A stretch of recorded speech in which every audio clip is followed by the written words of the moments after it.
Hi, this is Mable's Tables, and I want to share with you my Easter faux sheet cake. My Easter faux sheet cake. This is how I made my Easter faux sheet cake, and here it is right here. What you're going to need for this, you're going to need a box. And I always save my boxes, so I have a box here that I'm using. I used this little box here to make a little sheet cake. And what I did was covered my faux sheet cake in a towel that I got from Burlington about 2 years ago. They had marked them down to $1, and I got some of these from Burlington. And I cut this in half because it's real long. So I cut it in half. And what I did was I put it on the box. See how I got it on the box? I covered the box with it, and I decorated it with ribbon. I made bows out of this ribbon that I got from Hobby Lobby.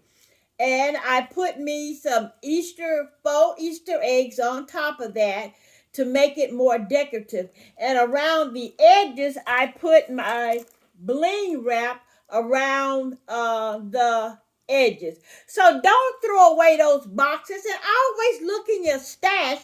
You'll be surprised what you have in your stash. And for this, you're only going to have to use a few items. You're going to need your glue gun. You're going to need any kind of embellishments that you have on hand, and you're going to have any kind of decor that you want to put on your faux sheet cake. And I chose to use these, and I have some Easter eggs because it says Easter blessing. So this is how I made my faux Easter sheet cake. And you see, I made this in a previous video here. This is just a 12 by 12 towel, the floor towel that I blinged out. And I use it as a base for my Easter sheet cake. Go ahead and make you one. It's so much fun and so easy. This is Mabel's Table saying thank you so much for looking at my video. Blessings of the day to you.